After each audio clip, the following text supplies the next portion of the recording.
tonight we journey back, far beyond the reach of your bedside lamp, to a time when empires stretched across known lands, and the line between genius and madness blurred with astonishing regularity.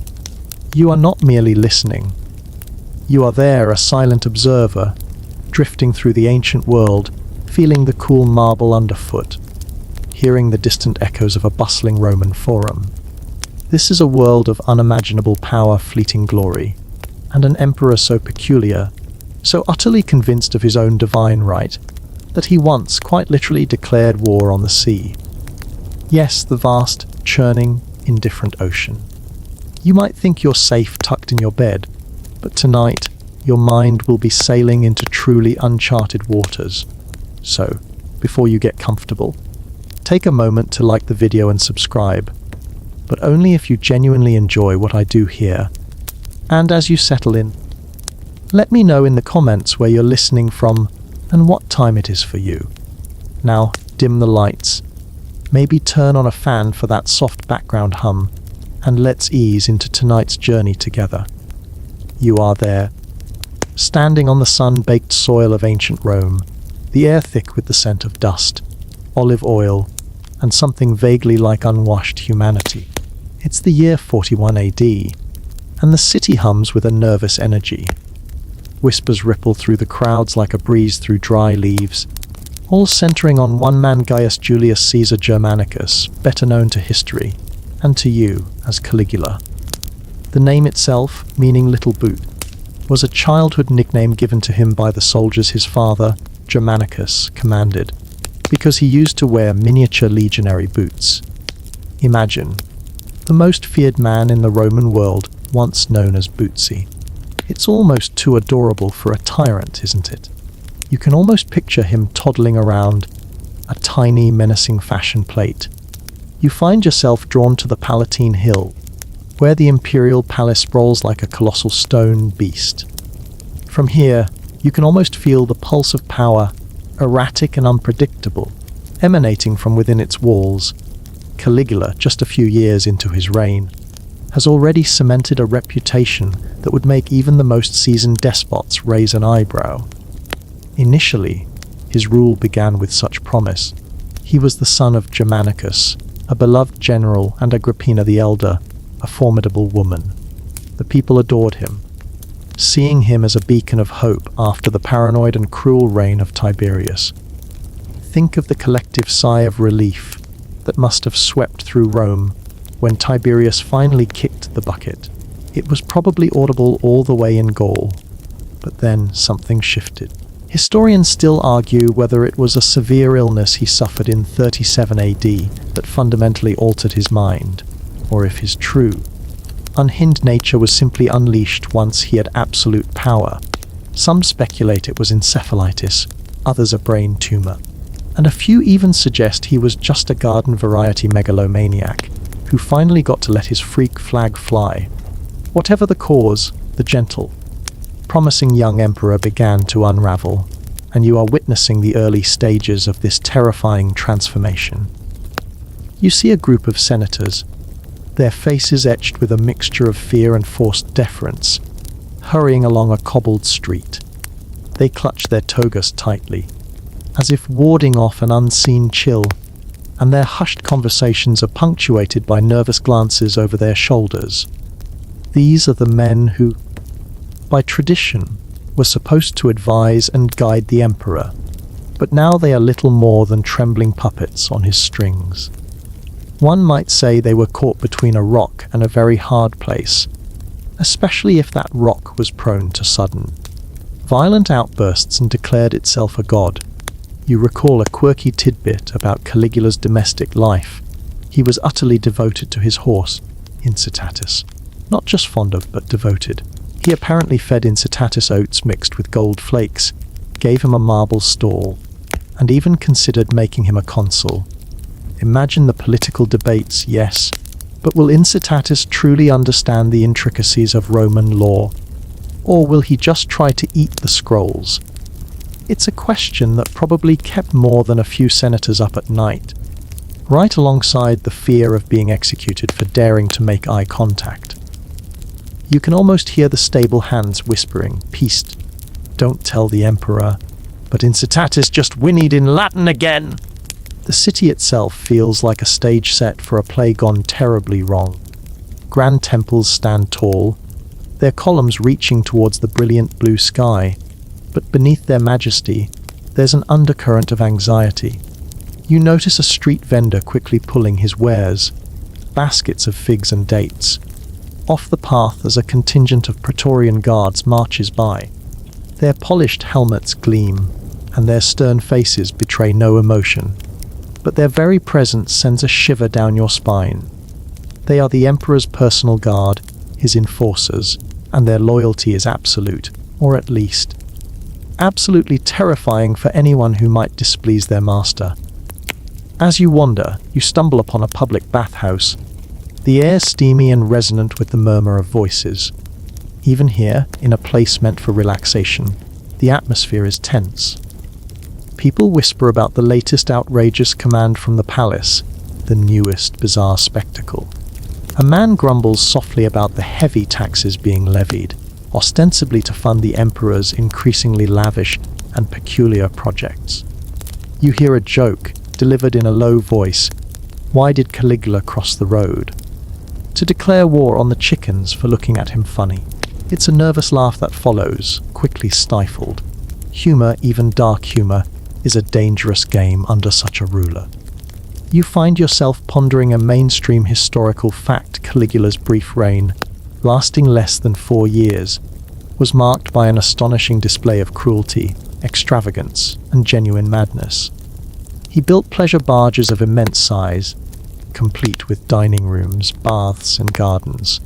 He committed incest with his sisters, executed people on a whim, and forced senators to run for miles in front of his chariot. It's a reign that reads less like history and more like a fever dream. And yet, for a time, he held absolute power over an empire that encompassed much of the known world. It's a sobering thought, isn't it? How easily unchecked power can corrupt, and how quickly the rational can descend into the utterly absurd. You drift towards the bustling docks of Ostia, Rome's ancient port, where ships from all corners of the Mediterranean unload their exotic cargoes. The scent of salt and foreign spices hangs heavy in the air. Here, among the ropes and crates, the talk is less about senatorial intrigue and more about the practicalities of trade and travel. Yet, even among the hardened sailors and merchants, the emperor's name is spoken with a wary respect, tinged with fear. They've heard the stories, the impossible demands, the sudden, terrifying changes in imperial policy. They know that even the sea itself might not be safe from his whims. The sun begins to dip towards the horizon, painting the sky in hues of orange and purple. A gentle breeze rustles through the sails of the ships docked in the harbour, a soothing sound that seems at odds with the undercurrent of unease that permeates everything. You feel a quiet weariness settling over you, a gentle tug towards rest. The day's anxieties begin to fade, replaced by the soft rhythm of your breathing. The world of Caligula, with its unpredictable tides of madness, seems to recede, becoming a distant echo. Allow your eyelids to grow heavy, your muscles to relax, and your mind to drift. The stories of old often hold the strangest truths, and as you journey deeper into this one, you might just find a new kind of peace. You are still drifting, carried on the gentle current of memory, as the Roman sun climbs higher in the sky. The city is awake, but for you, the sounds of distant life are muted, like a dream you're still half in. You recall the image of Caligula's horse, Incitatus, bathed in golden light, perhaps receiving a royal decree. It's hard not to chuckle at the thought of a horse holding public office. But then you remember the seriousness with which Caligula pursued this idea, and the chuckle catches in your throat. He wasn't joking, which makes it even funnier in a dark, unsettling way. And for my next act, you imagine him saying, "I shall appoint a donkey to the Senate." It sounds ridiculous, but with Caligula, it was never far from possibility. Your focus now shifts from the gilded cages of Rome to the wild, untamed northern fringes of the empire. Caligula, ever eager to prove his military prowess, despite possessing none, had decided to launch a campaign against the Britons. You find yourself transported not physically, but through the narrative to the shores of Gaul, the Roman province that now forms much of modern France. The year is 40 AD, and a massive Roman army is gathered. Thousands of legionaries, auxiliaries, cavalry, and all the immense logistical train that accompanies them are preparing for an invasion. The air smells of damp earth, leather, and anticipation. This was a mainstream historical fact, albeit one with a peculiar twist. Caligula's British campaign was, to put it mildly, a monumental farce. He led his troops all the way to the coast, specifically to the Channel, seemingly poised for invasion.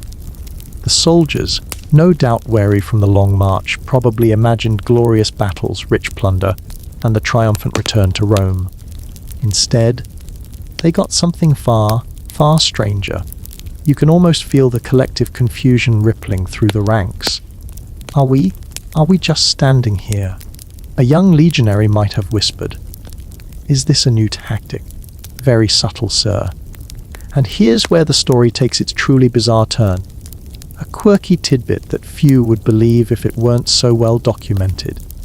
Instead of ordering his legions to embark on their ships and cross the Channel to face the Britons, Caligula commanded them to line up on the beach. Not for a review, not for a drill, but for something utterly unprecedented. He then instructed them to start collecting seashells. Yes, seashells. The mighty Roman army, conquerors of vast lands reduced to beach combers. Imagine the scene: thousands of hardened soldiers, accustomed to spears and swords, now meticulously picking up shells. You can almost hear the quiet grumbling, the bewildered glances exchanged between veterans. Centurion, is this battle strategy? Are we going to pelt them with conches? It truly makes you wonder if he just needed a souvenir for his mantelpiece back in Rome. This event is not without scholarly debate. Was it a calculated act of humiliation to assert his absolute authority over the military, showing them that even the most ridiculous command must be obeyed? Or was it a spontaneous outburst of pure, unadulterated madness? Some historians lean towards the latter, suggesting his mental state had deteriorated to such an extent that rational thought was simply beyond him. Others propose it was a bizarre form of triumph, a mock victory over Neptune, god of the sea, whom he believed he had defeated by merely showing up. The debate rages on, much like the waves crashing on that very beach, forever washing away the simple answers. You observe a burly centurion, his face a mask of stoicism, but a faint twitch at the corner of his eye betrays his inner turmoil as he scoops up a handful of clamshells. He probably trained for years for glorious combat, only to find himself on a seashell scavenger hunt. My ancestors are weeping. You imagine him muttering under his breath, and they're not even allergic to shellfish.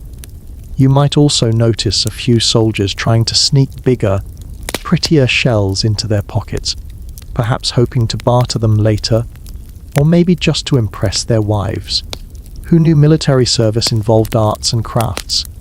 The sun, however, feels warm and comforting on your face, and the rhythmic sound of the waves breaking on the shore is surprisingly soothing. Even in the midst of historical absurdity, there's a certain calm. You notice a small crab scuttling across the sand, oblivious to the grand historical theatre unfolding around it. It's a gentle reminder of the small, persistent life that continues regardless of human folly.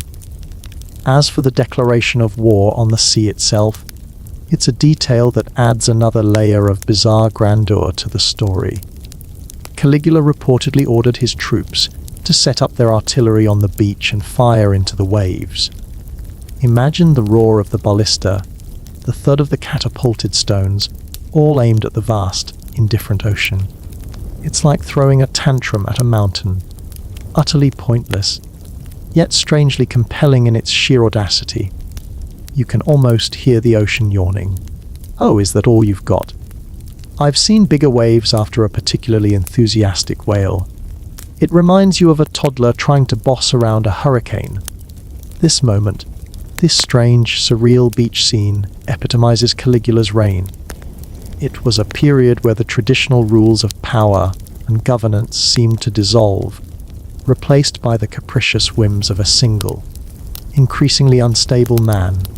The Roman army, arguably the most disciplined fighting force in the ancient world, was reduced to gathering trinkets and engaging in a mock battle against an element.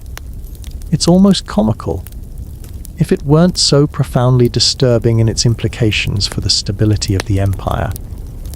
As you linger on this mental shoreline, the sounds of the Roman camp begin to fade. The distant shouts of the soldiers, the gentle lapping of the waves, they all soften, becoming less distinct. The salty air seems to dissipate, replaced by the familiar comfort of your own room. Your breathing deepens, and a sense of profound calm begins to wash over you. The image of Caligula, tiny boots and all, ordering his soldiers to collect seashells, becomes a distant, amusing memory, fading into the peaceful embrace of your subconscious. Let your thoughts drift, like gentle waves returning to the shore as you sink deeper into a quiet, comforting sleep. You are floating now, untethered from the specific moments, simply observing the flow of history as it weaves around Caligula's increasingly erratic path.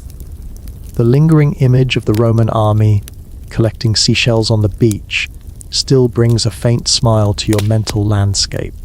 It truly was a sight to behold, wasn't it? Perhaps the ultimate team-building exercise, albeit one with a very confused workforce. You imagine a disgruntled legionary, years later, at a veterans' reunion. Remember that time the emperor made us fight the ocean? Best part was finding a really good conch shell. My wife uses it to listen for sails at the market. After his victory over the sea, Caligula decided he deserved a triumph, a grand procession to celebrate his supposed military achievements. This was a mainstream historical fact, the culmination of a truly farcical campaign. Roman triumphs were elaborate affairs, showcasing captured enemies, plundered riches, and the victorious general riding in a chariot, cheered by adoring crowds. For Caligula, however, the ingredients for a traditional triumph were conspicuously absent. No conquered Britons, no vast spoils of war, just a rather impressive collection of shells and a lingering sense of bewilderment among his troops. So, how do you stage a triumph when you haven't actually won anything? This is where Caligula's creativity, or perhaps his utter detachment from reality, shone through. He reportedly rounded up some Gauls, dressed them as German captives, and paraded them through the streets of Rome. Imagine the poor Gauls, probably bewildered by the whole affair, wondering if this was some elaborate Roman practical joke. Wait, so we're supposed to be Germans? Do we get paid extra for the acting? It certainly adds a layer of absurdist theatre to an already absurd reign. This quirky tidbit highlights his contempt for traditional Roman values and his willingness to fabricate reality to suit his delusions of grandeur. Historians still debate the extent to which Caligula was genuinely insane versus strategically manipulative. Was he truly convinced he had defeated Neptune, or was this a calculated display of power, a way to test the absolute limits of his subjects' obedience? Some scholars argue that his actions were less about mental illness and more about a deliberate strategy to break down the traditional structures of Roman society, consolidating power by demonstrating his supreme authority over all things, including the elements and common sense. Others firmly believe his mind was truly fractured, perhaps by the illness he suffered or the immense pressure of his position. It's a fascinating question, isn't it? Was he a madman or a genius performing a terrifying play? Perhaps he was both, a terrifying blend of unpredictable chaos and cunning. You envision the scene, the clamor of the Roman crowd, the trumpets blaring, and then the sight of Caligula, resplendent in his triumphal robes, riding in a chariot pulled by 4 white horses. Behind him, the captives, looking more confused than defeated, shuffling along. You can almost hear the whispers among the spectators. Are those actual Germans? They look suspiciously like our neighbors from down the street, Marius the baker and his cousin, Gaius. It's a testament to the power of the emperor that no one dared to openly question the charade. They just clapped, perhaps a little too enthusiastically, hoping to avoid drawing unwanted attention. You might even spot a senator discreetly trying to count the seashells on display, just to confirm they met the minimum victory requirement. The lavishness of his projects and spectacles continued to escalate. He began to build a bridge of boats across the Bay of Baiae, stretching for miles, supposedly to disprove a prophecy that he could no more become emperor than ride a horse across the bay. He then rode his horse across it, of course, probably scoffing at the gods themselves. Imagine the sheer engineering feat. Thousands of ships lashed together, a temporary roadway spanning the sea. It was an astonishing display of imperial resources, squandered on a whim. Well, I guess that prophecy didn't see that coming. You imagine Caligula quipping to his bewildered advisors. It's the kind of project that makes you think. If only he'd put that much effort into, say, building aqueducts that actually worked for more than a week. Despite the absurdity, you sense a deep undercurrent of fear among the Roman elite. Caligula's cruelty was not just reserved for his enemies. His friends, his family, and his most loyal advisors were all potential targets of his wrath. He enjoyed humiliating senators, forcing them to run alongside his chariot for miles, or to serve him at dinner dressed as slaves. The very unpredictable nature of his cruelty was perhaps its most potent weapon, keeping everyone constantly on edge. You can almost feel the collective dread that hung over the palace like a thick fog. Is today the day I accidentally used the wrong fork? A terrified courtier might have wondered. As your mind drifts through these unsettling images, you feel a gentle current pulling you further into the quiet depths of relaxation. The clamour of the Roman triumph fades, replaced by the soft whisper of silence. The tension that pervaded Caligula's Rome begins to dissolve, leaving behind a profound sense of peace. You are safe, enveloped in warmth, far removed from the whims of ancient emperors. Let your body grow heavy, your breathing slow and even, as you sink deeper into a calm and restorative slumber. The world of history will wait for your return. You are now observing Caligula's reign from a slightly different vantage point, one that highlights his profound disregard for traditional Roman values and his increasingly overt claims to divinity. The memory of the seashell victory and the fabricated triumph still hovers, a testament to his unique brand of leadership. It's almost as if he was trying to prove how utterly ridiculous he could be, and succeeding spectacularly. You can almost hear the ancient Roman equivalent of a stand-up comedian nervously testing out new material. And then the emperor declared war on the sea. I tell ya, folks, the waves didn't stand a chance. One of the most striking mainstream historical facts about Caligula's reign was his insistence on being worshipped as a living god. While Roman emperors often received divine honors after their deaths, Caligula demanded it during his lifetime. He built temples to himself, even replacing the heads of statues of gods with his own likeness. Imagine walking into a temple dedicated to Jupiter, only to find Caligula's face staring back at you from the grand statue. It's like going to a museum and finding your boss's face on every masterpiece. It makes you do a double take, doesn't it? This brings us to a particularly quirky tidbit. Caligula reportedly had a peculiar fascination with the goddess Isis. He would often dress up as her, complete with the traditional Ancan sistrum, and participate in her rituals. Imagine the emperor, the most powerful man in the world, in full drag, performing sacred rites. It must have been quite a sight. You can almost picture the Praetorian Guard trying to keep a straight face, perhaps secretly practicing their own dance moves. Just act natural, Marcus. Pretend he's always worn a ceremonial wig. It's an image that certainly doesn't fit the typical stern Roman emperor persona, adding another layer to his enigmatic character.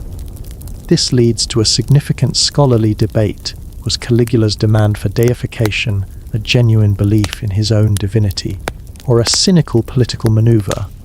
Some historians argue that his illness had indeed led him to a state of megalomania, where he truly believed he was a god, perhaps Jupiter himself. Others suggest it was a calculated move to assert absolute power, to place himself above the Senate and the traditional institutions of Rome, using religion as a tool of control. By blurring the lines between emperor and god, he effectively nullified any earthly challenges to his authority. What do you think? Was he genuinely deluded, or just playing a very dangerous game of dress-up and divine decree? It's a puzzle that continues to intrigue scholars, like trying to solve a riddle wrapped in an enigma with a dash of sequined sandals.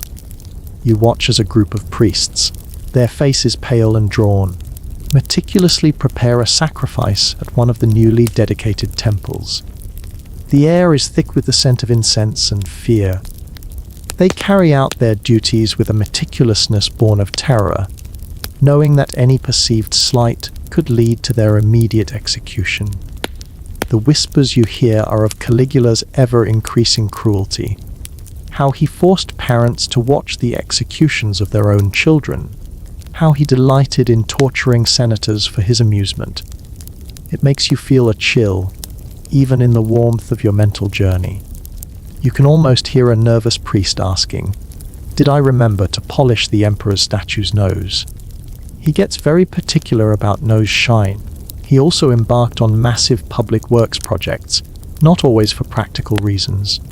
He expanded the imperial palace, connecting it directly to the temple of Castor and Pollux, effectively turning the temple into an antechamber for his own residence. This act was seen as a blatant sacrilege by many, further solidifying his image as a man who cared little for tradition or piety. It's like building a direct walkway from your living room into the local church, just because you felt like it. Very convenient for morning prayers, less so for respecting sacred space. The financial drain of his extravagant lifestyle and his nonsensical projects began to take its toll on the Roman treasury. He imposed new, often absurd taxes, including one on prostitutes and even on lawsuits. Imagine trying to explain that tax deduction. Yes, I'd like to claim the successful litigation write-off, please. The economic instability added another layer of anxiety to an already volatile empire. People were not only terrified of his whims, but also worried about how they would feed their families. It's never a good sign when the imperial budget looks like it was drawn up by a particularly enthusiastic 5-year-old with an unlimited credit card. As you contemplate these acts of imperial hubris, the noise of ancient Rome begins to recede. The image of Caligula in an Isis costume, the gleaming new temples dedicated to his living presence, all become softer, less defined. You feel a gentle pull, a comforting descent into deeper relaxation. The anxieties of his reign dissipate, leaving only a tranquil quiet. Your breath becomes slow and even, your body heavy and completely at ease. Allow yourself to sink further into a soft, dreamless sleep. All is calm, all is quiet. You are now in the latter part of Caligula's reign, and the initial shock of his eccentricities has hardened into a pervasive, chilling fear. The air in Rome feels heavier, thick with suspicion.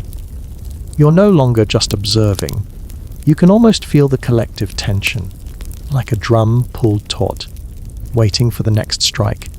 The echoes of his divine claims and his mock triumph against the sea still reverberate, a constant reminder of his absolute, unhinged power. It's the kind of power that makes everyone around him walk on eggshells, even the ones made of solid gold. Please, Emperor, don't trip on that eggshell. It's expensive. A mainstream historical fact that now defines the atmosphere is the sheer scale of the arbitrary executions. Caligula delighted in torture and executions, often for the flimsiest of reasons, or sometimes for no reason at all. He would attend the spectacles, cheering on the demise of his victims, even those who had been his friends or allies. The sheer unpredictability of his wrath meant no one was safe. It was like a very dark, very deadly game of musical chairs, where the music could stop for anyone at any moment, and the consequence was always fatal. This period also saw a particularly quirky tidbit emerge. Caligula's public displays of cruelty extended to the arena. He would sometimes order animals from the amphitheater's wild beast shows to be fed to condemned prisoners, or, even more bizarrely, would use prisoners to fight the beasts, when there were no other criminals available, just for his amusement. Imagine being a condemned prisoner, thinking you're going to face a gladiator, only to be told, "Surprise! Today's opponent is a very hungry lion. Good luck with that." It's a macabre twist on entertainment, showing the depths of his depravity and his utter disregard for human life. This raises another scholarly debate. Was Caligula's cruelty a deliberate strategy to break the will of the Roman elite and consolidate his power? Or was it simply the manifestation of a diseased mind, deriving perverse pleasure from suffering? Some historians argue that his cruelty was purely instrumental, designed to terrorize any opposition and to establish himself as an unchallengeable despot. Others maintain that his mental state had deteriorated so significantly that he was genuinely sadistic, enjoying the sight of suffering for its own sake. Perhaps it was a combination, a terrifying synergy of strategic terror and psychological dysfunction. It's a chilling thought, trying to decipher the motives behind such unspeakable acts. You see a family hurrying through a narrow street, their faces strained, clutching their children tightly. They avoid eye contact with anyone, especially the soldiers, and speak in hushed tones. The fear is palpable, a silent, unseen weight on everyone's shoulders. Even the normally boisterous taverns are quieter, the laughter more subdued, as if the very air could carry whispers back to the emperor. You might overhear a nervous patron saying, "Did you hear what happened to old Marcus? He yawned during a play the emperor commissioned." Yawned. Now he's gone. The implication hangs heavy in the air. Caligula's increasingly erratic behavior alienated virtually everyone, from the Senate to the Praetorian Guard. His disdain for the Senate was legendary. He often mocked them, forced them to perform humiliating tasks, and even threatened to make his horse a consul, not as a joke, but as a genuine insult.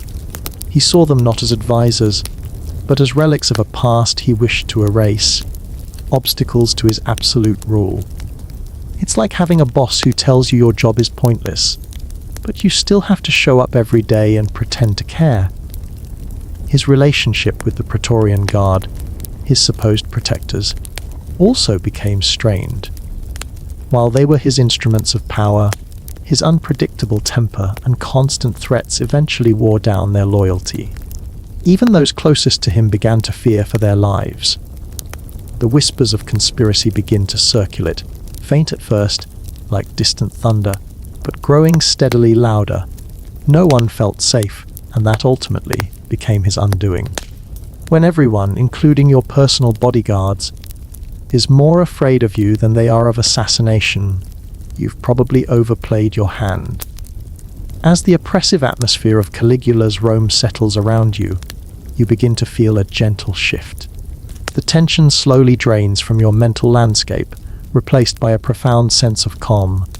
The whispers of fear fade, the sounds of suffering recede, leaving only a quiet stillness.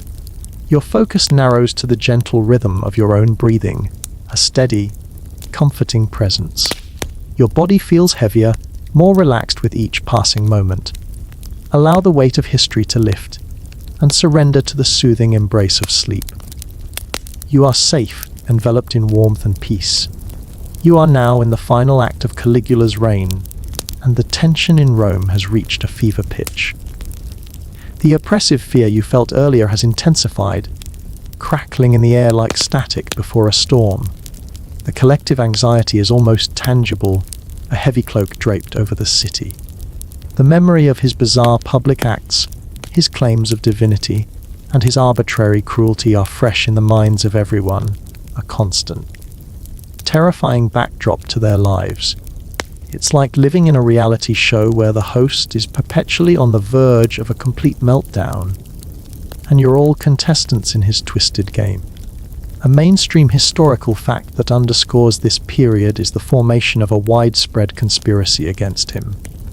Unlike many ancient plots, this one involved a diverse group of individuals, disgruntled senators, officers of the Praetorian Guard, and even some of his own freedmen. Their motivations varied. Some sought to restore the Senate's power, others simply wished to end the terror, and still others acted out of personal grievances. But they all shared one common goal: Caligula had to go. It's a rare moment in history when everyone, from the highest noble to the lowliest palace servant, could agree on something so drastic. A quirky tidbit that reveals the depth of their desperation: the conspirators reportedly used code words and secret signals to communicate, often disguised as casual conversation or even jokes. Imagine a group of hardened soldiers trying to subtly discuss assassination plans while pretending to talk about the weather or the latest chariot race. Say that cloud formation reminds me a lot of a dagger. Just a thought. It must have required nerves of steel and a very good poker face. One wrong word, one suspicious glance, and it could all be over. This conspiracy, and indeed Caligula's ultimate downfall, sparks a significant scholarly debate. Was his assassination an inevitable consequence of his tyranny? Or could he have continued his reign had he been more cautious or less cruel? Some historians argue that his increasingly erratic and dangerous behavior made his removal a foregone conclusion. No society, even one as authoritarian as Rome, could long tolerate such a level of instability and sadism. Others suggest that his power was so absolute, his control over the Praetorian Guard so firm, that only a very specific set of circumstances, including the deep involvement of the Guard, could have led to his demise. It's like asking if a perpetually lit fuse will eventually reach the dynamite. It seems inevitable, but what if someone had just stomped it out sooner? You are mentally transported to the dark, labyrinthine corridors of the imperial palace. The very stones seem to echo with the hushed whispers of plotters. The air is thick with anticipation and dread. You can almost feel the tension building, like a spring coiling tighter and tighter. Every shadow seems to hold a secret, every distant sound a potential threat. On the fateful day, January 2441 AD, Caligula was attending a series of games and theatrical performances on the Palatine Hill. He was about to leave the theatre through an underground passage, a private shortcut, when the conspirators made their move. Charia, a tribune of the Praetorian Guard, reportedly confronted him, demanding the password. When Caligula gave a sarcastic reply, some accounts say it was Jupiter, Charia struck the first blow. The attack was swift and brutal. Others quickly joined in, stabbing him repeatedly. He reportedly cried out, "I am still alive!"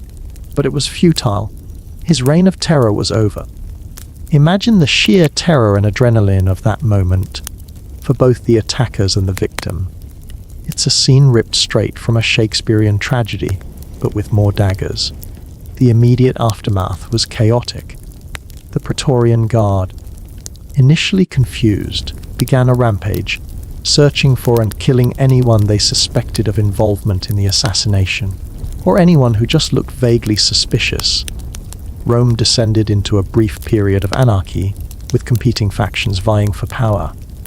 The Senate, seizing the opportunity, debated whether to restore the Republic, but the Praetorian Guard had other plans.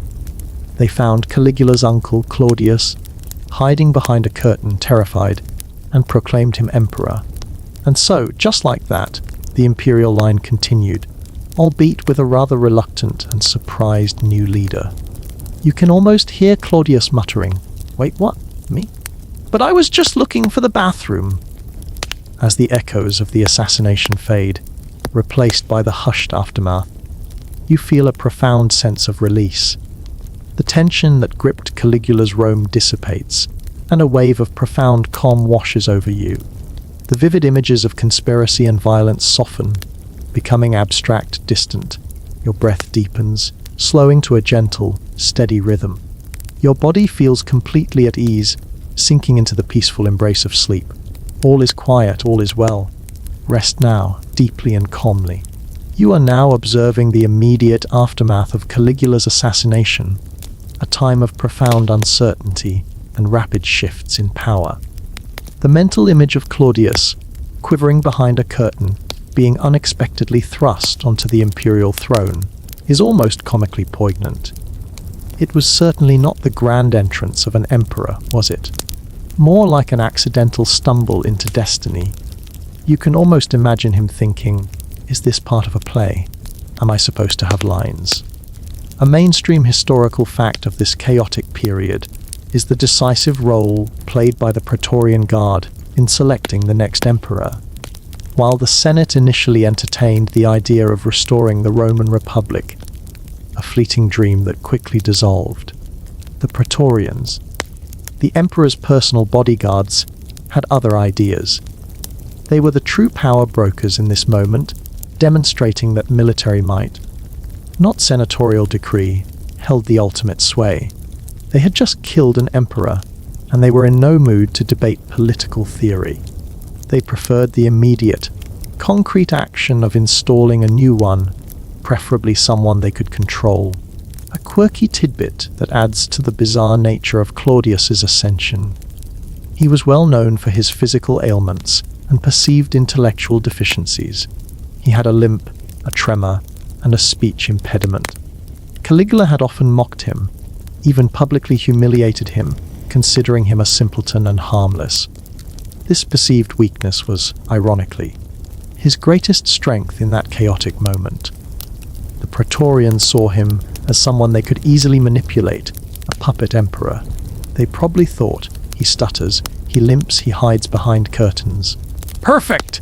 He'll be no trouble at all. This period poses a fascinating scholarly debate. Did Claudius genuinely feign his physical and intellectual weaknesses to survive the dangerous reigns of Tiberius and Caligula? Or were his ailments real, and he was simply an unexpectedly competent leader? Some historians argue that he was far more intelligent and cunning than he let on, subtly playing the fool to avoid attracting the attention of paranoid emperors who routinely executed potential rivals. Others contend that his disabilities were genuine, and his later success as an emperor was a testament to his innate ability to govern, perhaps surprising even himself. It's like wondering if a bumbling magician is truly clumsy, or if it's all part of the act. You imagine the scene in the palace, a whirlwind of panicked whispers and frantic activity. Senators, dressed in their finest togas, are arguing heatedly, some passionately advocating for the Republic, others nervously eyeing the Praetorian guardsmen who stand, arms crossed. With impassive faces, the guards, however, are not interested in philosophical debates. They know what they want: a new emperor, and a handsome bonus for their loyalty, of course. You can almost hear a gruff Praetorian commander interrupting a senator's impassioned speech with a blunt, "All right, fancy pants. Enough with the history lesson. Who's in charge now, and do we get paid?" Claudius, a man who had survived the purges of Tiberius and the madness of Caligula by essentially staying out of the spotlight and appearing non-threatening, was suddenly thrust into the ultimate spotlight. He was dragged from his hiding place and, against his will, acclaimed as emperor.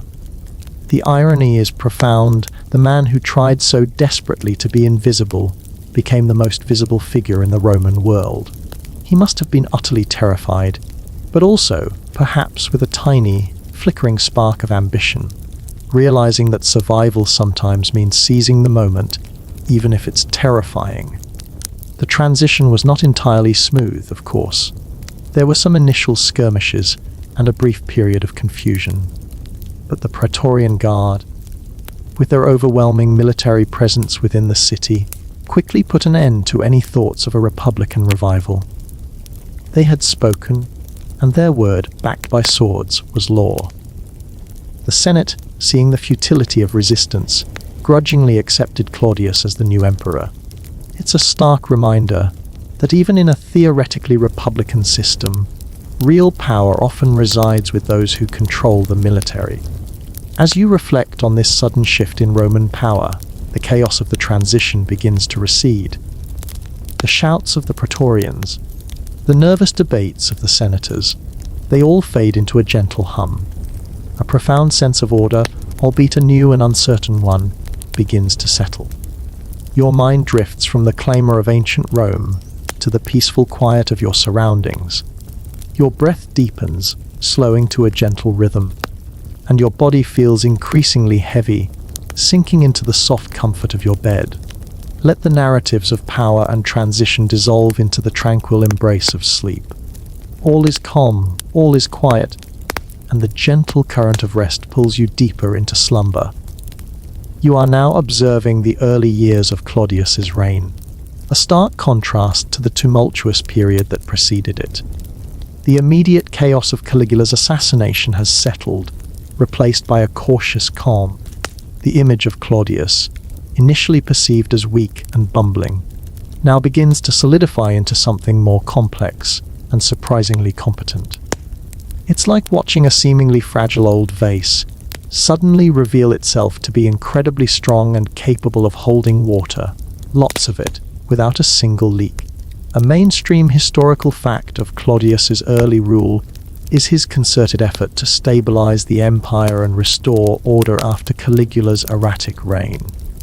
He implemented judicial reforms, restored the grain supply to Rome, and showed respect for the Senate, at least initially, a stark departure from his predecessor. He seemed genuinely committed to good governance, a welcome change for a populace exhausted by terror and caprice. People must have breathed a collective sigh of relief, thinking, finally, an emperor who doesn't threaten to make my cat a senator. A quirky tidbit about Claudius, despite his perceived infirmities, he had a profound love for scholarship and history. He was an avid student, and even wrote several historical works, though none have survived in their entirety. Imagine an emperor, in between signing decrees and listening to petitions, diligently writing scholarly tomes. He probably had a special quill too, perhaps one dipped in wisdom. It's a surprising contrast to the stereotype of the power-hungry, battle-scarred Roman emperor. He was more of a bookworm on the throne. This intellectual curiosity leads to a scholarly debate. Did Claudius's scholarly pursuits and perceived academic nature make him a better ruler? Or did they sometimes distract from the practicalities of governing? Some historians argue that his deep understanding of history and law informed his reforms and policies, making him a more thoughtful and effective administrator. Others suggest that his intellectual bent occasionally made him too academic or slow in his decision-making, perhaps overlooking the immediate political dangers around him. It's like asking if being a brilliant chess player automatically makes you good at street fighting. You observe the bustling streets of Rome, now less shadowed by fear. People walk with a little more purpose, a little less apprehension. There's still a cautiousness, of course, a lingering memory of past terrors, but a sense of hope is beginning to emerge. The markets are more lively, the discussions less hushed. Claudius, despite his physical awkwardness, was seen by many as a sober and rational leader, a true administrator. You might even see a baker humming as he kneads dough, a rare sound of contentedness. Claudius also showed a surprising degree of pragmatism. He understood that his legitimacy largely rested on the support of the Praetorian Guard, who had put him in power. He ensured they were well paid and treated with respect, reinforcing their loyalty. This was a critical lesson learned from Caligula's ultimate downfall. It's like making sure your security team is happy and well fed, so they don't decide to replace you with someone who offers better snacks. His reign also saw significant expansion and infrastructure projects. Most notably, Claudius initiated the conquest of Britain, a project that Caligula had famously botched. This was a genuine military undertaking, not a seashell collection. Claudius himself even visited Britain briefly during the campaign, demonstrating a willingness to engage, even if only symbolically, with military affairs. This conquest was a major strategic and economic success for Rome, bringing new territories and resources into the empire. Imagine the Roman news reports Emperor Claudius actually conquered Britain. No seashells involved. Shocking, I know. The irony of Claudius the perceived simpleton, succeeding where the seemingly grand and powerful Caligula failed, is striking. It suggests that true leadership isn't always about outward displays of charisma or strength, but often about quiet competence, pragmatism, and a genuine concern for the well-being of the state. He proved that sometimes the unassuming dark horse can actually win the race. As you reflect on Claudius's surprising start, the bustling sounds of ancient Rome begin to soften and fade. The images of his measured rule and his scholarly pursuits become less defined, gently dissolving into the quiet landscape of your mind. A profound sense of peace begins to settle over you, pushing away any lingering thoughts of the past. Your breath deepens, slowing to a gentle, steady rhythm. Your body feels heavy and completely at ease, sinking deeper into the soft comfort of your bed. Allow yourself to drift effortlessly into a calm and restorative sleep. All is calm, all is well. You are now delving deeper into Claudius's reign, a period marked by both surprising effectiveness and growing domestic intrigue. The initial stability he brought to the empire continues, a refreshing change after Caligula's chaos, but the shadows of imperial court life, ever present, begin to lengthen. You recall his scholarly pursuits and his seemingly humble nature. It's like a quiet librarian suddenly finding himself running a vast, powerful corporation. He's doing a surprisingly good job, but you can sense the immense pressures mounting around him. A mainstream historical fact of Claudius's rule is his significant expansion of the imperial bureaucracy. He relied heavily on talented freedmen, former slaves who had gained their freedom, to manage various departments of the empire. These freedmen, like Narcissus and Pallas, wielded immense power, often more than many senators. This was a pragmatic move, as these men were highly skilled and completely loyal to the emperor, unlike many of the old aristocratic families. However, it also sparked resentment among the traditional Roman elite, who saw their ancient privileges being eroded by former slaves. It's like the CEO suddenly hiring a bunch of incredibly competent, self-made people from outside the old boys' club. Very efficient, but not popular with the old guard.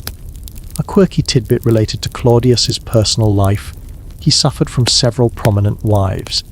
His third wife, Messalina, was notoriously promiscuous and allegedly engaged in a public marriage ceremony with her lover, Gaius Silius, while Claudius was still emperor.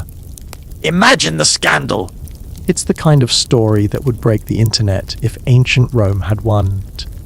Claudius was reportedly oblivious to her widespread infidelity for a long time, leading many to believe he was easily manipulated. You can almost hear the palace servants whispering, "Seriously, is he blind?" Everyone knows about Messalina. Even the pigeons are talking about it. It's a stark contrast to his public image of a shrewd administrator. This domestic turmoil leads to a significant scholarly debate. Was Claudius genuinely unaware of Messalina's excesses, or did he turn a blind eye due to his political reliance on her powerful connections, or perhaps simply due to a desire for domestic peace? Some historians argue that his physical infirmities and scholarly focus made him genuinely naive about the intrigues of his own household. Others suggest he was caught in a difficult political bind, where confronting Messalina would destabilize his rule, given her influential allies. It's a classic case of trying to understand if someone is truly oblivious or just selectively deaf. You observe the opulent halls of the imperial palace, a place of immense power and dangerous whispers. The freedmen, elegantly dressed, move with an air of authority, their faces betraying little emotion. You can sense the simmering resentment from the senators and nobles who pass them in the corridors, their strained smiles masking deep-seated envy and disdain. The tension is subtle, but ever present, like the low hum of distant thunder. Claudius also dealt with a number of plots and conspiracies against him, which, given his experience with Caligula, he handled with ruthless efficiency. His initial mildness gave way to a more pragmatic and sometimes harsh approach to those who threatened his rule. He understood that survival in the cutthroat world of Roman politics required a certain degree of ruthlessness. He wasn't as overtly sadistic as Caligula, but he was certainly no pushover. He learned quickly that being kind sometimes gets you killed. Despite the political intrigues and domestic scandals, Claudius continued to focus on practical governance. He improved the port of Ostia, ensuring Rome's vital grain supply, and oversaw the construction of new aqueducts to bring fresh water to the city. These were tangible improvements that directly benefited the lives of ordinary Romans. While his personal life might have been a soap opera, his administrative legacy was surprisingly robust. It's like a brilliant, slightly clueless CEO whose personal life is a mess, but whose company keeps churning out record profits. As you consider the complexities of Claudius's reign, the quiet administrator grappling with a tumultuous personal life and the treacherous world of imperial power, you feel a gentle release of tension. The echoes of court intrigue and political maneuvering begin to fade. The images soften, dissolving into a tranquil quiet. Your breath deepens, slowing to a calm, steady rhythm. Your body feels increasingly heavy, sinking into the soft comfort of your bed. Allow yourself to drift effortlessly into a calm and restorative sleep. All is quiet, all is well. You are now moving towards the latter part of Claudius's reign, where the domestic intrigues and the influence of his wives and freedmen take center stage, ultimately leading to his demise. The image of the studious emperor, surrounded by capable but ambitious freedmen and a dangerously flamboyant wife, is now firmly etched in your mind. It's a bit like a well-meaning but slightly absent-minded professor trying to manage a highly dysfunctional but brilliant research team. A mainstream historical fact of this period is the rise to power of his fourth and final wife, Agrippina the Younger. She was Caligula's sister and a remarkably ambitious and politically astute woman. Her primary goal was to secure the succession for her son Nero, even though Claudius had a biological son of his own, Britannicus. Agrippina was a force of nature, a true Roman matriarch in the most formidable sense. You can almost hear her thinking, "Move over, boys, the real power play is about to begin." A quirky tidbit that highlights Agrippina's manipulative nature. She reportedly used her beauty and charm, coupled with her sharp political mind, to gain immense influence over Claudius. She was not just his wife. She was effectively his co-ruler in many aspects, attending meetings, issuing decrees, and even appearing on coins with him. Imagine the emperor trying to have a serious meeting, and his wife is sitting right there, giving him a knowing look every time he hesitates. It's a subtle but powerful form of control, a true masterclass in wielding influence. This intense personal and political dynamic leads to a significant scholarly debate. Was Agrippina solely responsible for Claudius's ultimate death? Or was he already in declining health, making her actions simply a hastened conclusion? Some historians are convinced that she actively poisoned him to ensure Nero's ascension, fearing that Claudius would eventually favor Britannicus. Others suggest that Claudius being an older man with pre-existing health issues. Might have died naturally or from complications, and Agrippina simply capitalized on the situation. It's like trying to determine if a storm caused a tree to fall, or if the tree was already weak and just needed a strong gust. The motive was certainly there, but the precise causality remains shrouded in ancient whispers.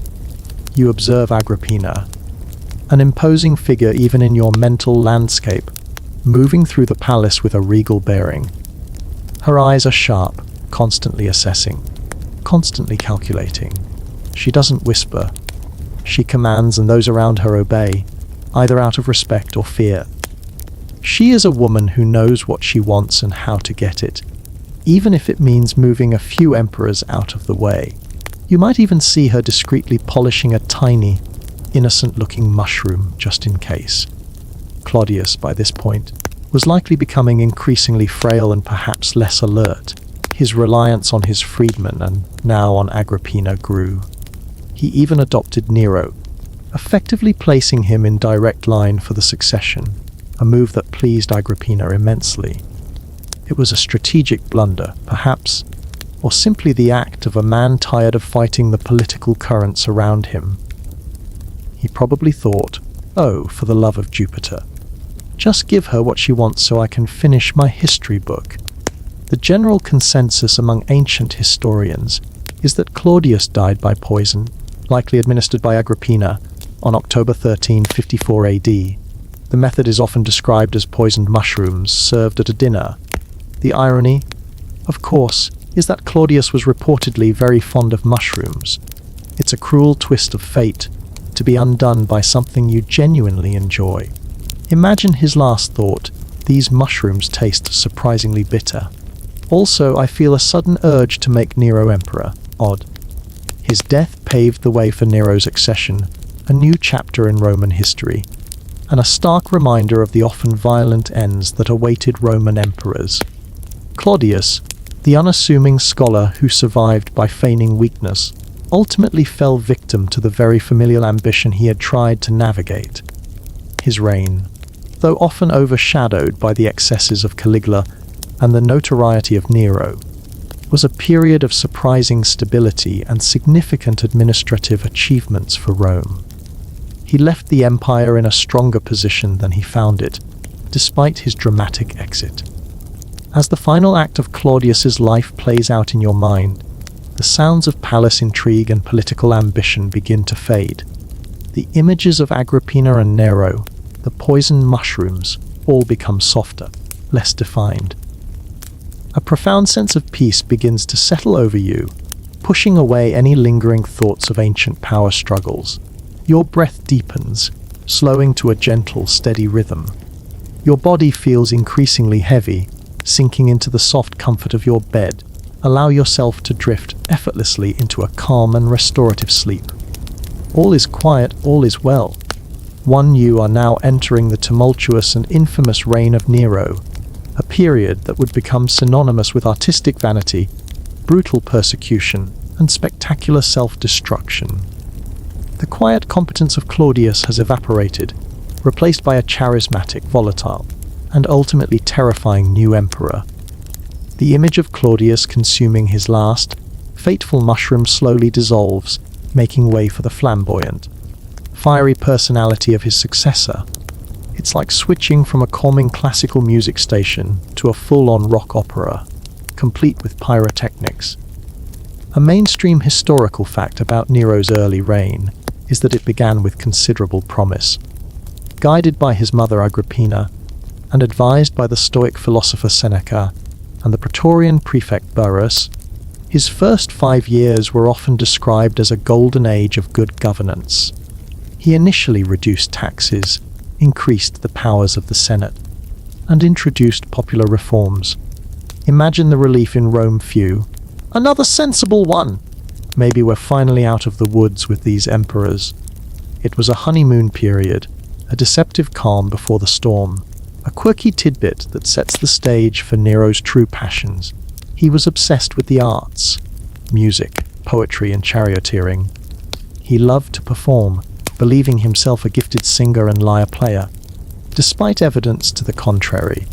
He even participated in public games, breaking all Roman tradition that forbade emperors from competing. Imagine the awkward applause from the crowd, knowing their lives depended on how enthusiastically they cheered. Bravo, Emperor! That note was truly something. I've never heard a cat scream quite like that. It's an early indicator of his massive ego and his desire for public adoration, whatever the cost. This artistic obsession leads to a scholarly debate: was Nero's embrace of the arts a genuine pursuit of beauty and culture, or merely a narcissistic performance designed to distract from his tyrannical tendencies and elevate himself above traditional Roman elites? Some historians argue that he was genuinely passionate, albeit untalented, and that his artistic endeavors reflected a desire to bring Greek culture to Rome. Others contend that his performances were cynical attempts to project an image of a benevolent ruler, while simultaneously undermining traditional Roman values and consolidating his personal power.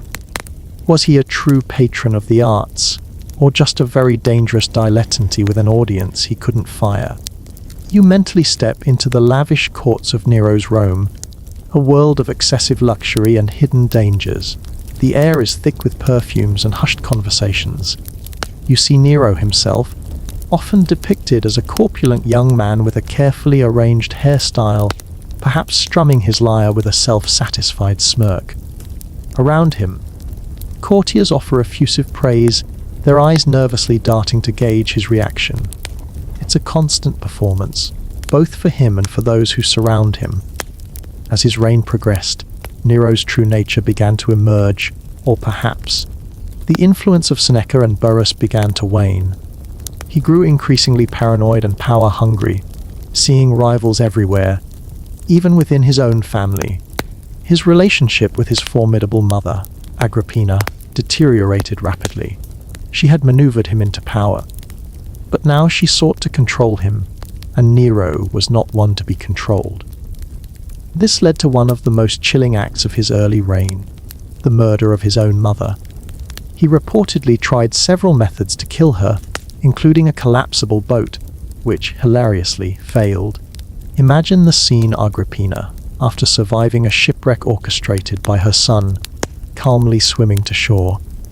You can almost hear her muttering, "Seriously, Nero, that's the best you've got. My little boy needs to try harder." When that failed, he resorted to a more direct method, sending assassins to dispatch her. It's a stark reminder that beneath the artistic pretensions lay a ruthless and utterly cold heart. The Golden Age quickly tarnished, giving way to an era of suspicion, extravagance, and increasing cruelty. The emperor who once promised good governance was rapidly descending into tyranny, driven by his insecurities, his grand artistic ambitions, and a chilling disregard for human life. The stage was set for the darker chapters of his reign, where art and terror would become inextricably intertwined. As the image of Nero, the artistic tyrant, solidifies in your mind, the sounds of his court and the echoes of his chilling acts begin to soften. The tension of his growing paranoia starts to dissipate, replaced by a profound sense of calm.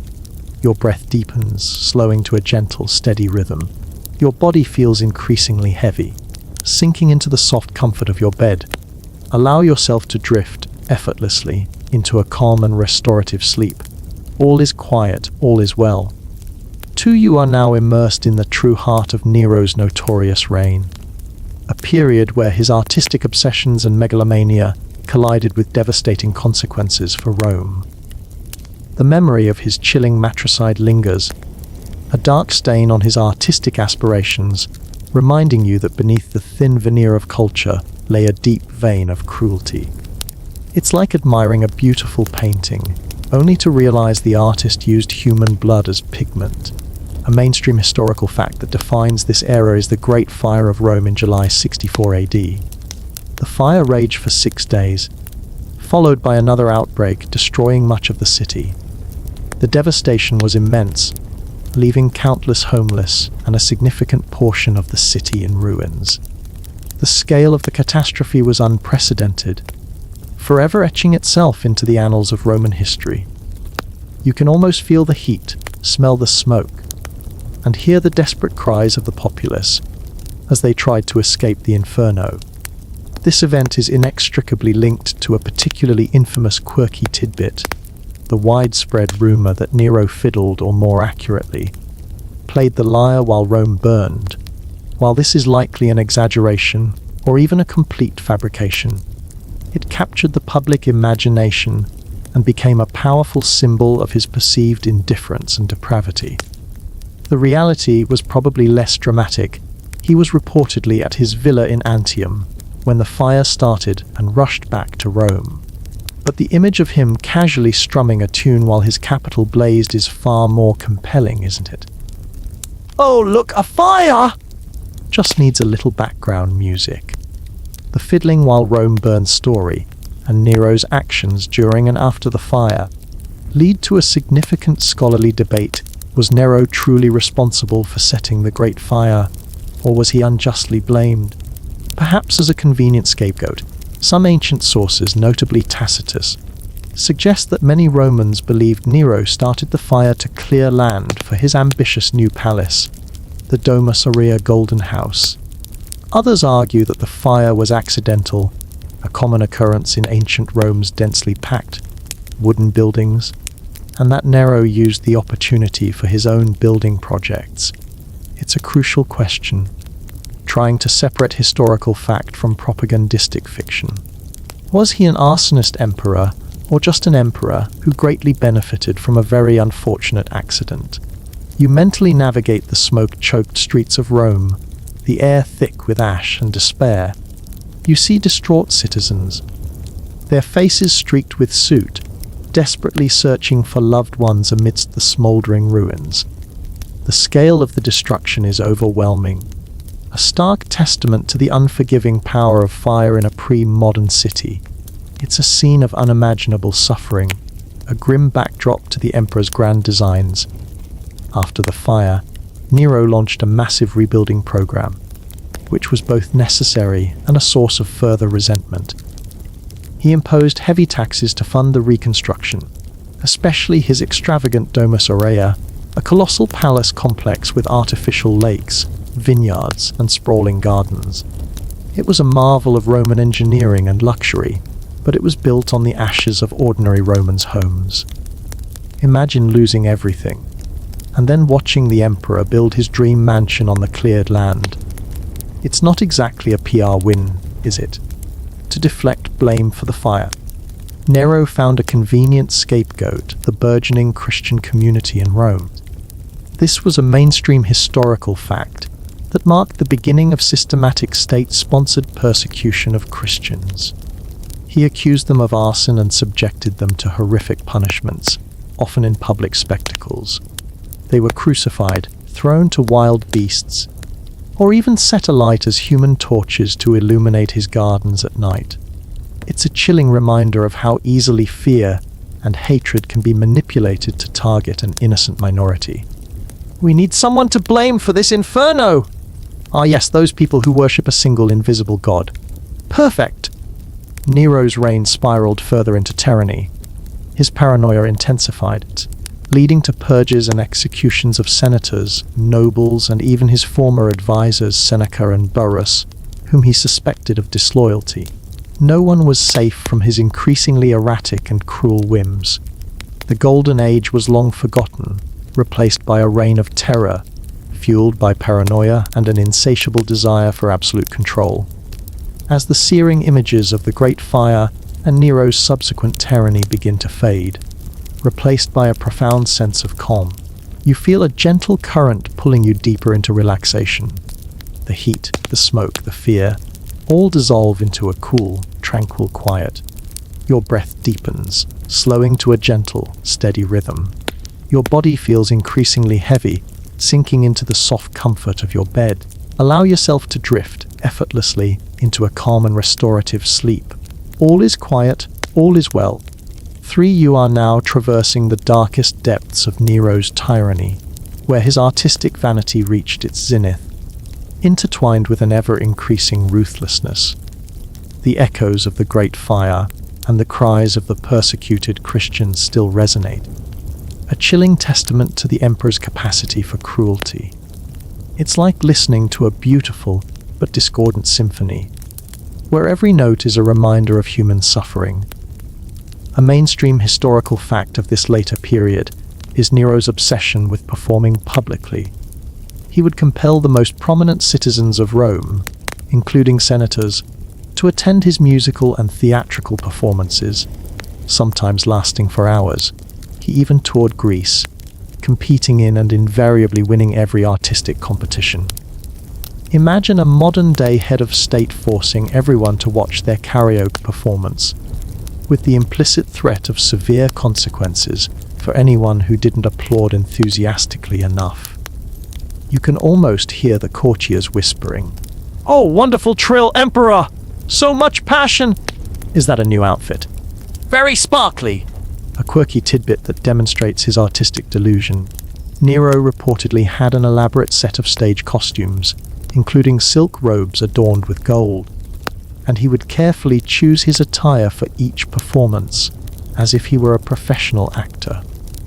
He was meticulous about his hair and appearance, seeing himself as a divine artist, almost a god of performance.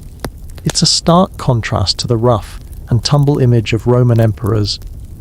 More theatrical diva than military commander, he truly believed he was the greatest performer of his age, even if his audience was held captive.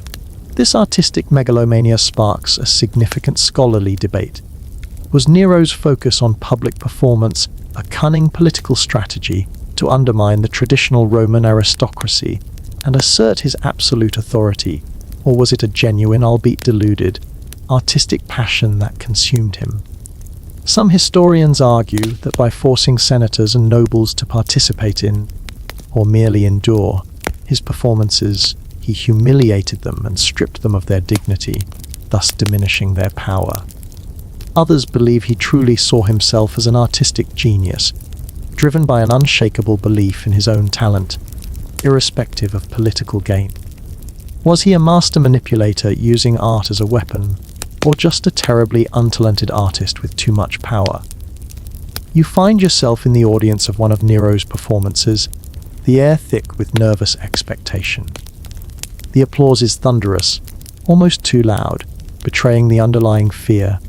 You see senators in the front rows, their faces aching from forced smiles, their hands probably numb from constant clapping. It's a performance for them as well, a grueling test of endurance and sycophancy. One wrong facial expression, one less than enthusiastic clap, and their lives could be forfeit. You might even spot a senator covertly checking his sundial, praying for the performance to end. Oh, is that a new area, Emperor? Sounds eternal. Nero's reign was also marked by increasing financial instability. His extravagant building projects, his lavish parties, and his continuous public spectacles drained the imperial treasury. He resorted to debasing the currency, which led to inflation and increased taxation, further burdening the populace. The Romans were paying for his artistic ambitions, whether they liked it or not. It's like your neighbor borrowing money to fund his terrible garage band, and then sending you the bill for their new drum kit. His paranoia also continued to escalate. He uncovered or perhaps fabricated a major conspiracy, the Pisonian conspiracy, which led to a wave of executions, including that of Seneca, his former tutor and advisor. Seneca was forced to commit suicide, a chilling end for a man who had once guided the emperor's early, promising years. It was a stark reminder that even those closest to Nero were not immune to his increasingly delusional suspicions. The empire, meanwhile, faced real challenges: revolts in Britannia and Judea, and an ongoing war with Parthia. But Nero seemed largely preoccupied with his artistic pursuits, often delegating military matters to his generals. His focus remained firmly on his own image, his own artistic triumphs, even as the foundations of his power began to crack under the strain of his misrule and tyranny. As the echoes of Nero's performances and the chill of his tyranny fade, replaced by a profound sense of calm. You feel a gentle current pulling you deeper into relaxation. The forced applause, the nervous smiles, the ever-present threat, all dissolve into a cool, tranquil quiet. Your breath deepens, slowing to a gentle, steady rhythm. Your body feels increasingly heavy, sinking into the soft comfort of your bed. Allow yourself to drift effortlessly into a calm and restorative sleep. All is quiet, all is well, for you are now witnessing the final, frantic unraveling of Nero's reign, a period where the empire, tired of his tyranny and extravagance, finally began to turn against him.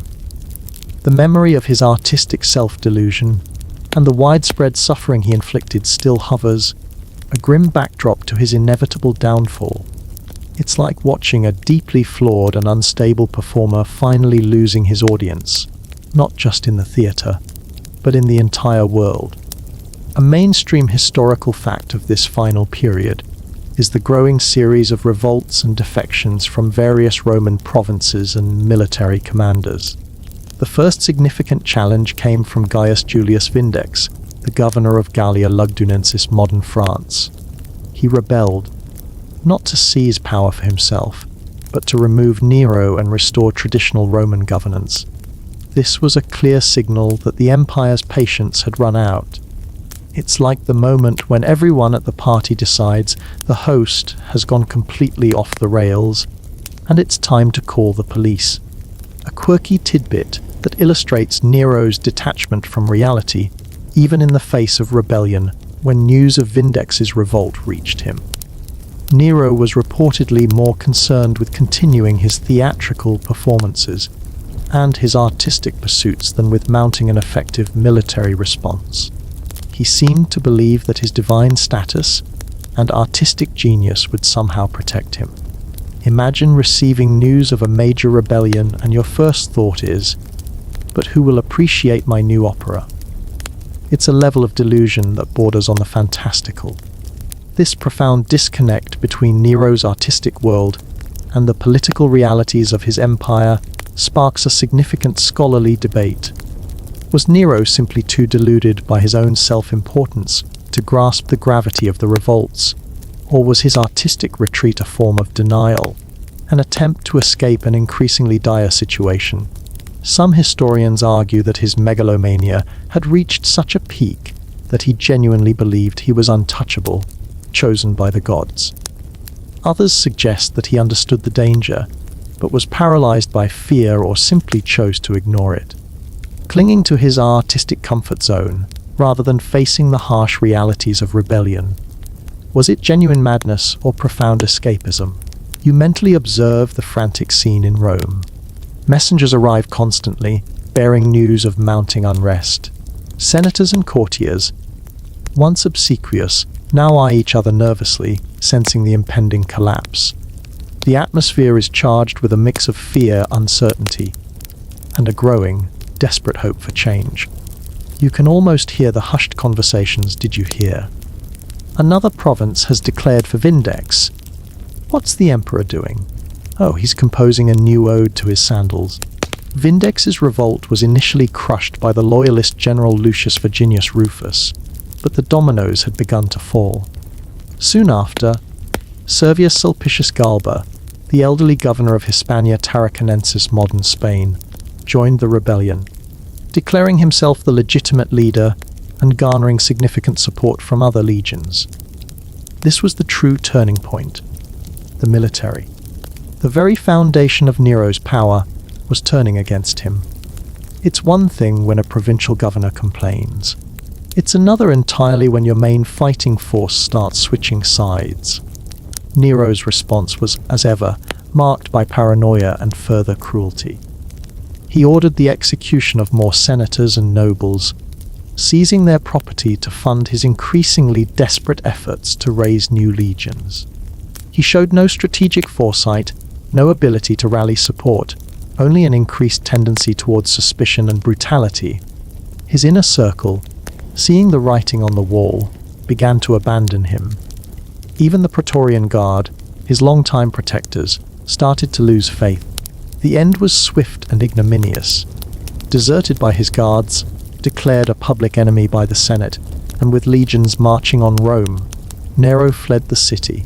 He reportedly contemplated various dramatic exits, including throwing himself into the Tiber or begging for mercy.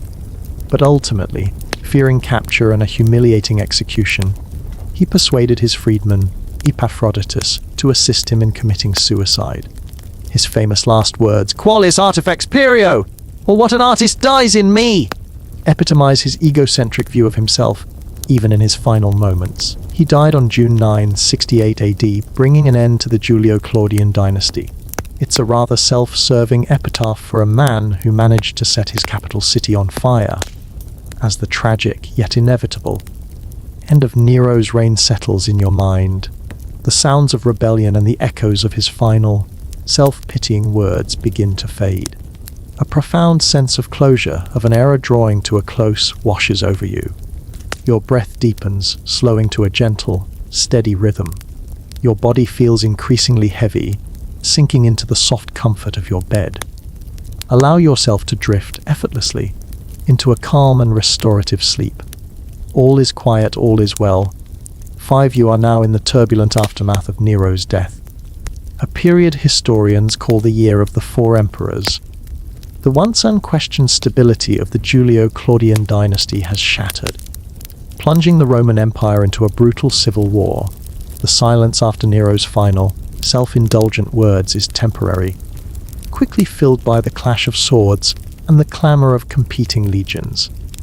It's like a grand old house suddenly collapsing, and everyone scrambling to pick up the pieces or grab the best furniture. A mainstream historical fact defining this year is the rapid succession of emperors, each ruling for a relatively brief period before being overthrown or killed by a rival faction. After Nero, the first to claim the throne was Galba, the general who had led the revolt against Nero from Spain. He was an elderly, respected senator with a long career in public service. His ascension was initially welcomed, as he represented a return to traditional Roman values after Nero's excesses. People probably thought, "Finally, a grown-up is in charge," a quirky tidbit about Galba's short reigns despite his long experience. He proved to be a remarkably unpopular and ineffective emperor. He was seen as stingy, failing to reward the soldiers who had supported him, and he alienated key factions by adopting a strict, old-fashioned approach to governance. He even tried to collect overdue taxes with extreme rigor, which is never a popular move. You can almost hear the disgruntled legionaries grumbling, "We helped him get the throne, and all we got was this lousy tax bill." His lack of generosity quickly eroded the goodwill he had initially enjoyed.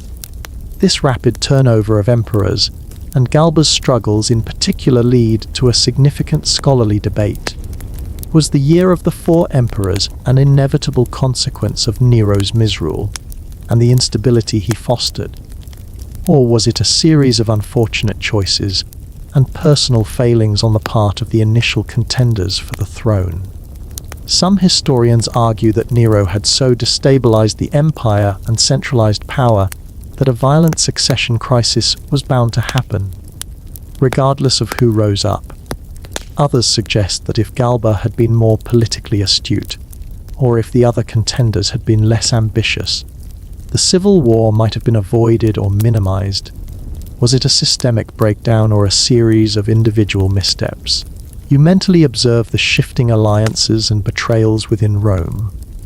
Galba attempts to establish order, but his severe measures and his favoritism towards a few close advisors quickly alienate broad sections of the military and the populace.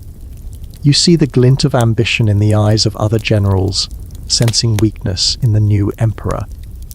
The air is thick with plots and counterplots, a deadly Game of Thrones playing out in the very heart of the empire. Galba's most fatal mistake was his choice of successor. He adopted Lucius Calpurnius Piso Licinianus, an aristocratic but politically inexperienced young man, ignoring the claims of Otho, a powerful and ambitious former governor who had been one of Nero's companions. Otho had expected to be adopted by Galba and felt deeply betrayed. This slight proved to be Galba's undoing. It's like promising your best friend a promotion, then giving it to someone else completely. That's a recipe for resentment, and in ancient Rome, resentment often came with sharp, pointy objects. Otho, with the support of the Praetorian Guard, launched a coup against Galba. On January 15, 69 AD, less than 7 months after taking the throne, Galba was murdered in the Roman Forum, a stark reminder of the fragile nature of power in this chaotic year. His head was reportedly paraded on a pole, a grim trophy of the shifting loyalties. And so, the second emperor of the year fell. You can almost hear Otho sighing with relief. Finally, my turn! Now, about that bonus for the guards. The Praetorian Guard, having tasted the power of making and unmaking emperors, became an even more formidable and dangerous force in Roman politics. Their loyalty was now explicitly mercenary, a constant threat to any emperor who failed to keep them satisfied. This precedent, set by Galba's fall, would plague future emperors for centuries. As the image of Galba's brief, ill-fated reign fades, replaced by the relentless march of time, you feel a profound sense of the transient nature of power. The echoes of his downfall and the whispers of impending conflict soften into a deep, comforting quiet. Your breath deepens, slowing to a gentle, steady rhythm. Your body feels increasingly heavy, sinking into the soft comfort of your bed. Allow yourself to drift effortlessly into a calm and restorative sleep. All is quiet, all is well. 6. You are now observing the swift and brutal ascent and fall of Otho, the second emperor of the tumultuous year of the 4 emperors. The memory of Galba's unceremonious end still hangs in the air, a stark warning of the perils of the Roman throne. It's like watching a high-stakes game of musical chairs, where every time the music stops, someone loses their head. A mainstream historical fact of Otho's brief reign is that he faced an immediate and powerful challenge from another contender, Aulus Vitellius, the commander of the legions in Germania Inferior. Vitellius had already been proclaimed emperor by his troops even before Galba's death, and his legions, experienced and numerous, were already marching towards Italy. Otho's ascension in Rome didn't change Vitellius's plans. It simply meant he had a new opponent. It's like 2 trains on a collision course, and one of them just decided to switch conductors mid-journey. A quirky tidbit about Otho: he was known for his effeminate appearance and his luxurious lifestyle, having been a close companion of Nero. He even reportedly wore a wig to cover his thinning hair. Imagine the contrast between the rough, battle-hardened legions of Vitellius and the emperor who preferred fine silks and elaborate hairstyles. Sir, the enemy is at the gates! Should we prepare for battle? First, tell me, does this wig make me look too bold? It certainly wasn't the image of a traditional military leader, which may have affected his standing with some of the more conservative legions. This clash between Otho and Vitellius, and the broader struggle for imperial power, leads to a significant scholarly debate. Was this period primarily a conflict between different Roman armies and their commanders, or was it also a reflection of underlying provincial loyalties and long-simmering discontent with the centralized power of Rome? Some historians argue that the year was essentially a military contest, a game of thrones played by ambitious generals. Others suggest that the support for different emperors revealed regional identities and tensions within the vast Roman Empire, with legions from different provinces backing their local commanders. Was it simply about personal power, or were deeper, regional fractures beginning to emerge? You observe the strategic movements of legions across the vast Roman landscape. Otho, despite his reputation, proved to be a surprisingly energetic and resolute leader in military affairs. He quickly moved his forces north to confront Vitellius's legions, understanding that his claim to the throne hinged entirely on military victory. He rallied his Praetorians and other legions loyal to him, preparing for a decisive confrontation. The fate of the empire would be decided on the battlefield. The decisive engagement occurred at the First Battle of Bedriacum, near Cremona in April 69 AD. Otho's forces, though initially successful in some skirmishes, ultimately suffered a crushing defeat. The battle was a bloody affair, a testament to the brutal realities of Roman civil war. Thousands of soldiers perished, fighting not against a foreign enemy, but against their fellow Romans. It's a tragic irony that the most formidable fighting force in the ancient world was now tearing itself apart. Upon learning of the defeat, and despite having fresh reserves that could have continued the fight, Otho chose to commit suicide. He did so to prevent further bloodshed and to spare the empire from prolonged civil war. This mainstream historical fact is a surprising and rather noble act for a man who had led such a debauched life. His last words reportedly were, "It is better to perish than to serve." It suggests a man who, despite his personal flaws, harbored a sense of duty, or at least a desire to avoid a drawn-out, humiliating defeat. It was an abrupt, yet strangely dignified end to his short reign. His death, just 3 months after becoming emperor, cleared the way for Vitellius to claim the throne. The civil war, however, was far from over. The Eastern legions had not yet had their say, and another contender was already waiting in the wings. The year of crisis continued, leaving Rome reeling from the constant shifts in power and the devastating toll of fratricidal conflict. As Otho's dramatic and surprisingly honorable end fades from your mind, the sounds of battle and the clamor of civil war begin to recede. A profound sense of quiet descent washes over you, pulling you deeper into relaxation. Your breath deepens, slowing to a gentle, steady rhythm. Your body feels increasingly heavy, sinking into the soft comfort of your bed. Allow yourself to drift effortlessly into a calm and restorative sleep. All is quiet, all is well. 7. You are now witnessing the brief, indulgent, and ultimately tragic reign of Vitellius, the third emperor in the turbulent year of the 4 emperors. The echoes of Otho's surprising act of self-sacrifice still linger, a testament to the bizarre mix of characters and motives that defined this period of civil war. It's like a whirlwind tour through a very bloody, very expensive, and utterly unpredictable political landscape. A mainstream historical fact of Vitellius's ascension is that he arrived in Rome at the head of his victorious legions, indulging in lavish feasts and extravagant displays. He was proclaimed emperor by the Senate, which, having little choice, quickly ratified his claim.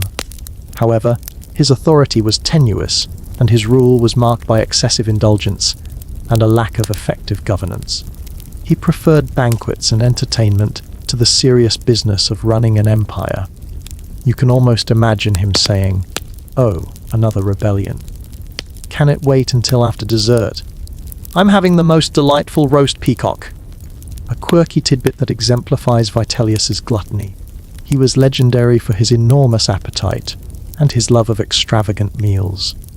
He reportedly consumed vast quantities of food and drink, holding multiple banquets a day, and even invented a colossal dish called the Shield of Minerva, which contained an improbable mix of lamprey livers, pheasant brains, peacock tongues, and flamingo tongues.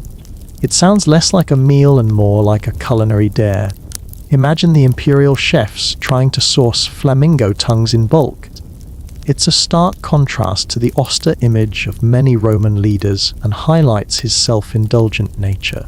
This excessive behavior leads to a significant scholarly debate. Was Vitellius's gluttony and apparent lack of administrative focus a sign of genuine incompetence and moral weakness? Or was it a calculated effort to appease his soldiers and followers through lavish displays, effectively buying their loyalty? Some historians argue that he was simply a pleasure seeker, ill-suited for the demands of the emperorship.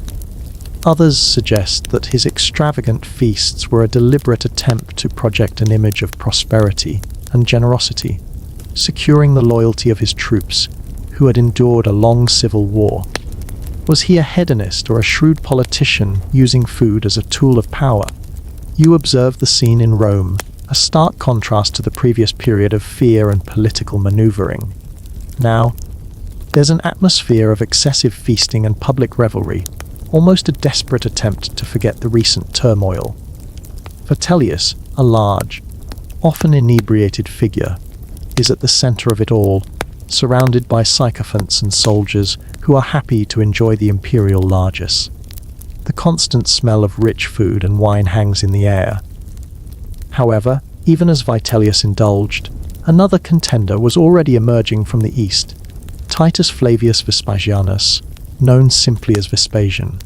He was the commander of the Roman legions in Judea, engaged in suppressing the Jewish revolt.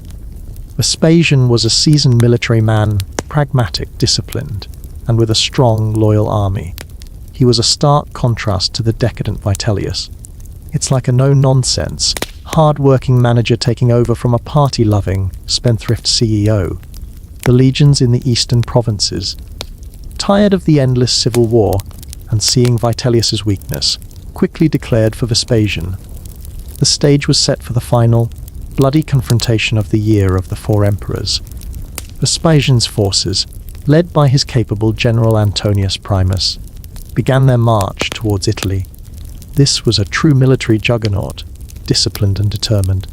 Vitellius, despite the looming threat, seemed incapable of mounting an effective defense. His forces were scattered, his treasury depleted by his extravagance, and his leadership was wavering. The Second Battle of Bedriacum, fought near the same location as the first, was a decisive victory for Vespasian's forces.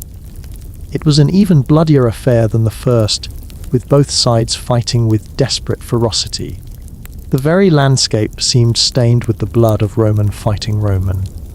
As the news of the defeat reached Rome, chaos erupted. Vitellius made a futile attempt to abdicate, but it was too late. He was hunted down by Vespasian's soldiers, dragged through the streets, tormented, and finally killed in December 69 AD. His body was reportedly thrown into the Tiber River. His death marked the end of the year of the four emperors and the beginning of a new dynasty, the Flavians. He reigned for less than a year, a fleeting moment of indulgence in a year of relentless bloodshed. As the final, grim scene of Vitellius's demise fades, the sounds of his excessive feasts and the clamour of civil war begin to recede. A profound sense of the relentless churn of history and the often harsh consequences of unchecked power settles over you. Your breath deepens, slowing to a gentle, steady rhythm. Your body feels increasingly heavy, sinking into the soft comfort of your bed. Allow yourself to drift effortlessly into a calm and restorative sleep. All is quiet, all is well. 8. You are now witnessing the dawn of a new era for Rome. With the firm and pragmatic rule of Vespasian, the fourth and final emperor of the turbulent year of the four emperors, the echoes of civil war and the fleeting reigns of his predecessors finally dissipate, replaced by a sense of stability and renewed purpose. It's like the turbulent storm clouds finally clearing, revealing a steady, dependable sun. A mainstream historical fact about Vespasian's ascension is that he was a self-made man, a novus homo or new man, meaning he was the first of his family to rise to senatorial rank and ultimately the emperorship. Unlike the aristocratic Julio-Claudians, Vespasian came from a more humble background, the son of a tax collector. This gave him a practical, no-nonsense approach to governance, a welcome contrast after the excesses of Nero and the brief, chaotic reigns of Galba, Otho, and Vitellius. He was, in essence, the responsible adult who finally showed up to clean up the party. A quirky tidbit that highlights Vespasian's down-to-earth nature and his practicality. He was known for his blunt sense of humor and his lack of pretension. When he was dying, he reportedly quipped, "Ve puto Dios foe," or "Dear me, I think I'm becoming a god." It was a sarcastic remark, mocking the Roman tradition of deifying emperors after death, a clear sign of his pragmatic and often cynical view of imperial pomp. Imagine an emperor cracking jokes on his deathbed about his own divinity. It's refreshing, isn't it? Vespasian's rise from humble origins to emperor sparks a significant scholarly debate. Did his background make him a more effective and stable ruler, or did it make him constantly wary and prone to pragmatic, sometimes ruthless, decisions to maintain his newfound power? Some historians argue that his practical experience and lack of aristocratic baggage allowed him to focus solely on the needs of the empire, unburdened by tradition or familial feuds. Others suggest that his need to prove his legitimacy and consolidate his dynasty made him more cautious and perhaps less forgiving of dissent. Was his common touch a strength or a hidden vulnerability? You observe the city of Rome, which after months of civil strife is beginning to breathe again. There's a noticeable shift in the atmosphere. The extravagance of Vitellius is gone, replaced by a renewed focus on public works and financial stability. Vespasian immediately set about restoring the devastated Roman treasury, which had been emptied by Nero's profligacy and the civil wars. He imposed new taxes, some of them unpopular, but he also oversaw massive building projects that benefited the populace. He understood that a strong economy and visible public works were essential for legitimacy. One of Vespasian's most enduring legacies, a mainstream historical fact, is the initiation of the construction of the Colosseum, originally known as the Flavian Amphitheatre. Built on the site of Nero's extravagant Domus Aurea, it was a deliberate act of returning public land to the people and providing them with grand spectacles. It symbolized the new Flavian dynasty's commitment to the welfare of Rome and a break from the tyranny of the past. Imagine the monumental effort involved, a testament to Roman engineering and organization. It's like tearing down the dictator's personal mansion and building a public park and entertainment venue in its place. Vespasian was a disciplined and capable military commander, and his reign brought an end to the major rebellions that had plagued the empire. His son, Titus, completed the suppression of the Jewish revolt, capturing Jerusalem and destroying its temple, a tragic but militarily significant event. This brought an end to a long and costly conflict, further stabilizing the empire. He ruled for 10 years, providing a much-needed period of peace and recovery for Rome. He focused on restoring the discipline of the army, reforming the Senate, and promoting merit over aristocratic birth. His reign laid the foundation for the Flavian dynasty, which would bring another quarter century of relative stability to the Roman Empire after the chaos of the Julio-Claudians and the year of the 4 emperors. He proved that sometimes the best leader is simply the one who knows how to get things done and isn't too busy composing bad poetry. As the image of Vespasian, the pragmatic and steady emperor, comes into focus, the echoes of past conflicts finally fade into a profound calm. The noise of rebuilding and the sense of renewed purpose gently dissipate, replaced by a deep, comforting quiet. Your breath deepens, slowing to a gentle, steady rhythm. Your body feels increasingly heavy, sinking into the soft comfort of your bed. Allow yourself to drift effortlessly into a calm and restorative sleep. All is quiet, all is well. 9. You are now observing the continued stability and, eventually, the passing of power within the Flavian dynasty, initiated by Vespasian. The sense of renewed order and pragmatic governance that Vespasian brought to Rome continues, a welcome calm after decades of imperial madness and civil war. It's like a ship that has weathered a series of violent storms, finally finding a steady course under a capable captain. A mainstream historical fact of this period is the smooth succession of power from Vespasian to his son, Titus.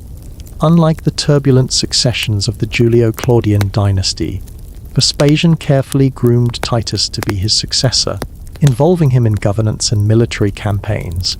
When Vespasian died of natural causes in 79 AD, Titus immediately assumed the emperorship without a challenge. This was a testament to Vespasian's foresight and Titus's own capabilities.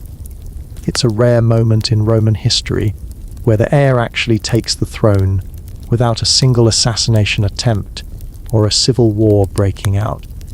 A quirky tidbit about Titus, who was immensely popular during his brief reign.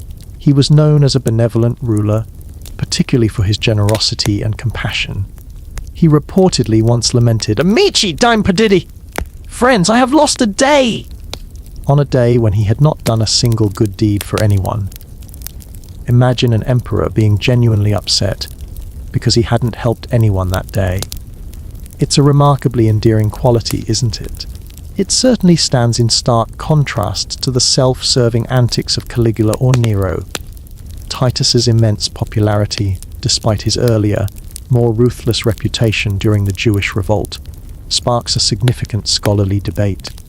Was his benevolent reign a genuine shift in character, or a calculated effort to win over the Roman populace after the harshness of the civil war and his earlier military actions? Some historians argue that his experiences matured him, leading him to a more compassionate approach to governance. Others suggest that he was a shrewd politician, understanding that a popular emperor was a secure emperor, and that his displays of generosity were strategic. Was he a genuinely good man or just a very good actor? You observe the Roman populace, who genuinely seemed to adore Titus. He continued his father's public works projects, most notably completing the Colosseum, and presided over its dedication with spectacular games that lasted for 100 days. This was a monumental public relations success, solidifying his popularity. You can almost hear the roar of the crowds in the newly finished amphitheater, a sound of collective joy and admiration for their emperor. Titus is truly the best! Did you see that elephant do a flip? Amazing! Tragically, Titus's reign was short-lived, lasting only 2 years. His time as emperor was marked by 2 major disasters, which he handled with commendable compassion and efficiency. The first was the devastating eruption of Mount Vesuvius in 79 AD, which buried the cities of Pompeii and Herculaneum. This mainstream historical fact was a catastrophic natural disaster, but Titus responded quickly, sending aid and personally visiting the affected areas. He used his personal fortune to help the victims, showing a genuine concern for his people. The second disaster was a severe plague that struck Rome in 80 AD, followed by another great fire in the city. Again, Titus responded with characteristic energy, providing relief and showing leadership during times of immense crisis. His actions during these difficult times further endeared him to the Roman people, who saw him as a caring and capable leader, unlike some of his predecessors who might have just played the lyre. His sudden death in 81 AD, likely from illness, was widely mourned throughout the empire. He was deified by the Senate, a testament to his popularity and the positive impact of his brief reign. His passing cleared the way for his younger brother, Domitian, to take the throne, marking another, albeit less smooth, succession within the Flavian dynasty. The stage was set for a new chapter with its own set of challenges and complexities. As the image of the beloved Titus, the benevolent emperor, fades, the sounds of his popular reign and the echoes of natural disaster recede. A profound sense of peace and the gentle transition of power settles over you. Your breath deepens, slowing to a gentle, steady rhythm. Your body feels increasingly heavy, sinking into the soft comfort of your bed. Allow yourself to drift effortlessly into a calm and restorative sleep. All is quiet, all is well. Zora, you are now at the conclusion of our journey, observing the final chapter of the Flavian dynasty under Domitian, Titus's younger brother. The brief, beloved reign of Titus has ended, replaced by a more complex and ultimately more tyrannical rule. The echoes of Vespasian's pragmatism and Titus's benevolence still linger, but they are slowly overshadowed by the shadows of suspicion and autocracy.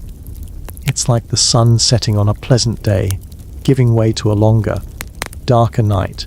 A mainstream historical fact of Domitian's reign is his increasingly authoritarian style of rule. Unlike his father and brother, He did not seek to rule with the cooperation of the Senate.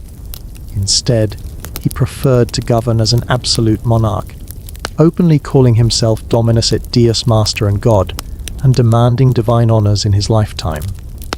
This was a direct echo of Caligula's behavior, and it deeply alienated the Roman aristocracy, who cherished their traditional prerogatives. It's like the new boss immediately declaring himself a deity and expecting everyone to bow down. Not exactly a team-building exercise. A quirky tidbit that highlights Domitian's personal eccentricities. He reportedly spent hours in private, alone in his room, catching flies and impaling them with a sharp stylus. This peculiar habit was so well known that when asked if anyone was with the emperor, a courtier famously replied, "Not even a fly." It suggests a man who was perhaps lonely, deeply suspicious, or simply harbored a strange, morbid pastime. It's certainly not what you'd expect from a powerful emperor. Just catching some flies, no big deal. Definitely not plotting world domination or anything.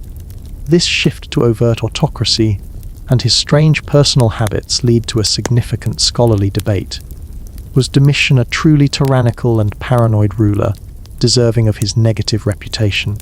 Or has his image been unfairly tarnished by hostile senatorial historians? Some ancient sources portray him as a cruel and capricious tyrant, while others suggest he was an efficient administrator whose strictness was necessary. Some modern historians argue that he was simply more efficient and less hypercritical than previous emperors, and his policies, though authoritarian, were often beneficial to the empire. Was he a monster or simply misunderstood by a biased elite? You mentally observe the chilling atmosphere that began to permeate Domitian's court. The open, cheerful air of Titus's reign is gone, replaced by a climate of suspicion and fear. Informers known as delators flourished, and purges of senators and other prominent citizens became increasingly common. Free speech was suppressed, and even casual conversation could be dangerous. You can almost feel the tension in the palace, the hushed whispers, the cautious glances. No one dared to tell a joke about flies, that's for sure. Despite his authoritarianism, Domitian was an effective administrator and a competent military leader. He strengthened the Roman frontiers, expanded public works, and maintained the financial solvency of the empire. He also showed concern for the welfare of the provinces and the common people. He truly believed in his role as a benevolent despot, even if his methods were often harsh. He saw himself as the wise father of the state, even if he sometimes grounded everyone indefinitely. However, his increasing paranoia and cruelty, particularly towards the end of his reign, became unbearable for the Roman elite. He executed numerous senators on charges of treason, often based on flimsy evidence. The Praetorian Guard, once again, found themselves caught between a despotic emperor and a terrified populace. The stage was set, as it had been so many times before, for a conspiracy. On September 1896 AD, Domitian was assassinated in his palace. The conspiracy involved members of his own household, including his wife Domitia Longina and officers of the Praetorian Guard. He was reportedly stabbed to death in his bedroom. His death brought an end to the Flavian dynasty and marked the beginning of a period known as the Five Good Emperors, chosen by adoption rather than hereditary succession, a period of greater stability and prosperity for Rome. The Roman people, and especially the Senate, breathed a collective sigh of relief. As the final tense moments of Domitian's reign fade, and the long, fascinating story of these emperors draws to a close, a profound sense of quiet dissent washes over you. The echoes of ambition, madness, and power struggles gently dissipate, replaced by a deep, comforting stillness. Your breath deepens, slowing to a gentle, steady rhythm. Your body feels increasingly heavy, sinking into the soft comfort of your bed. Allow yourself to drift effortlessly into a calm and restorative sleep. All is quiet, all is well. You are safe, and the long night of history now gives way to your own peaceful dreams.